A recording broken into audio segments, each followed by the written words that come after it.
Assalamu alaikum, this is Akasha Khan and I have been practicing as consultant clinical psychologist. बच्चों के जहाँ और बड़े मसाइल हैं वहाँ पे एक जो मसला नज़र आता है, बहुत सारे लोग पेरेंट्स लेकर आते हैं बच्चों को स्पेशल इस चीज़ के लिए कि हमारे बच्चे में एहसास कमतरी है और हमारा बच्चा किसी डिप्रेशन या एंग्जाइटी का शिकार हो गया है। उस पर वजह जो है अगर हम देखते हैं तो एक बड़ी कॉमन सी वजह नज़र आती है, वो होती है फेवरेटिज़म। यानी आप किसी एक बच्चे को ज़्यादा प्रायोरिटाइज़ पे रखें या एक बच्चे को ज़्यादा तवज्जो और अटेंशन दे रहे हैं और बजाय निस्बत दूसरे बच्चे को भी।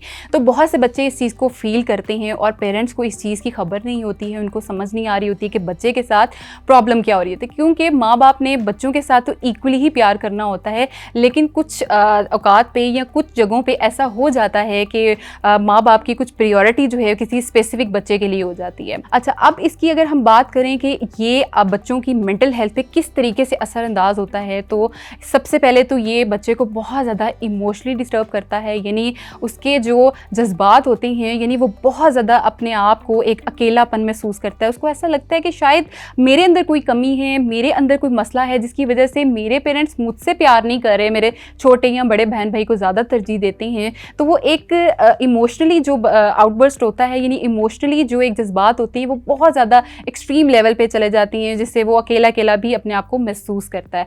उसके साथ साथ यही चीज़ उसकी सेल्फ इस्टीम को इतने बुरे तरीके से डैमेज कर देती है कि सेल्फ कॉन्सेप्ट ही नहीं बनता। उसको लगता है कि शायद मेरे अंदर कोई मसला आ रहा है या मैं किसी न किसी चीज़ में पीछे रह रहा हूँ। तो ये सारी चीज़ें जो है ये उसके माइंड में बैठ जाती हैं, जिससे उसका एक नेगेटिव इम्पैक्ट अपने ऊपर बन जाता है। इसके साथ साथ सिबलिंग्स जेलसी आ जाती है, यानी कि बहुत से बच्चे उनको ऐसा लगता है कि अच्छा इसकी वजह से क्योंकि मेरे साथ मसला हो रहा है, पेरेंट्स इसको ज़्यादा प्यार कर रहे हैं, तो मुझे जो है वो एक जेलसी की फीलिंग बच्चे को आ जाती है कि मुझे क्यों नहीं कर रहे, मेरे साथ ऐसा क्यों नहीं हो रहा। तो वो एक जेलसी फैक्टर हो जाता है। वो जो प्यार मोहब्बत सिबलिंग्स में होना चाहिए, वो जो एक अटैचमेंट होती है बहन भाइयों की आपस में, वो नहीं बन पाती है, बिकॉज उनको ऐसा लगता है कि यही दुश्मन है और यही मेरा जो है ना वो हर चीज़ को ख़राब कर रहा है। तो ये बच्चों की बॉन्डिंग जो है वो स्टार्ट से बन ही नहीं पाती है।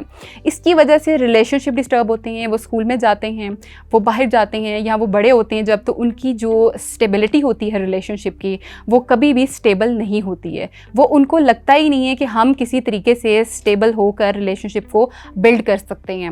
उनको ऐसा लगता है कि हर वक्त कोई भी पर्सन ऐसा नहीं है जो उनसे प्यार करता है, कोई भी पर्सन ऐसा नहीं है जिसके साथ वो ट्रस्ट लेवल मेंटेन कर सकते हैं। तो ये बहुत सारी चीज़ें उनके अपने माइंड में घूमती रहती हैं और इसके साथ साथ वो बहुत सारा अपने माइंड में नेगेटिव थॉट यानी कि मनफी सोचों को जो है वो ले आते हैं, यानी उनका शिकार हो जाते हैं। और फिर पेरेंट्स जो हैं वो बहुत कंसर्न्ड होते हैं कि पता नहीं बच्चे को क्या हो गया है या वो किस तरह से जो है वो रिएक्ट कर रहा है। और उसमें सबसे पहले बच्चे जो है ना वो बाहर जाना कम कर देते हैं, सोशल गैदरिंग को अवॉइड करते हैं।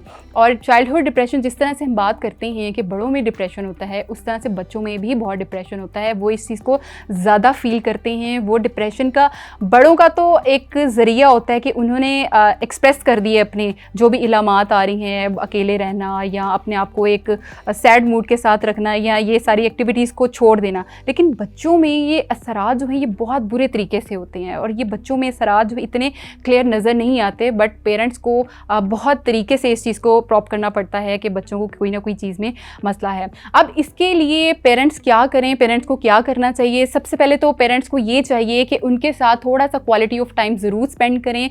उनको चाहिए कि वो थोड़ा सा अपनी स्केड्यूल लाइफ से, जो उनकी बिजी लाइफ है उसमें से बच्चों के लिए थोड़ा सा टाइम निकाल दें। यानी उनको बाहर आउटिंग पे ले जाएं या अगर आप बाहर वॉक करने भी जा रहे हैं तो बच्चे को साथ रख लें, क्योंकि उनको आपके टाइम की बहुत ज़रूरत है, जो कि ज़्यादातर टाइम जो है वो मेट्स के साथ गुजारते हैं। तो इस चीज़ का थोड़ा ख्याल रखें। उसके साथ उनको स्क्रीन टाइम आपने बहुत ज़्यादा दे दिया है क्योंकि आप जो है वो बहुत ज़्यादा बिजी हैं, जिसकी वजह से आपने उनको मोबाइल या कोई गैजेट वगैरह दे दिया है। इस चीज़ का ख्याल रखें कि वो अपने स्केड्यूल के साथ चलें। अपनी होमवर्क करना है या स्क्रीन टाइम लेना है या बाहर जाना है या कुछ भी करना है तो उनका एक प्रॉपर बैलेंस्ड उनकी एक लाइफस्टाइल होना चाहिए। डाइट का बहुत ख्याल रखें, उनको वो तवज्जो दें। उनको कोशिश करें कि जितनी दूसरे बच्चे को आपने तवज्जो दे रहे हैं उतनी ही तवज्जो दूसरे बच्चे को भी मिलनी चाहिए, जिसके साथ आपको लग रहा है कि थोड़ा सा वो ये चीज़ों को फील कर रहा है, क्योंकि बाज़ बच्चे थोड़े से सेंसिटिव होते हैं। और इसके साथ साथ क्वालिटी ऑफ टाइम सारे बच्चों के साथ ज़रूर दें। स्क्रीन टाइम को कोशिश करें कि वो कम से कम एक ले सकते हैं, या उसके साथ साथ जो है वो बच्चों को जो गैजेट्स आपने दे दिए हैं उसमें कोशिश करें कि थोड़ा सा बैलेंस्ड वे में अगर आप चलें तो वो ज़्यादा बेहतर तरीके से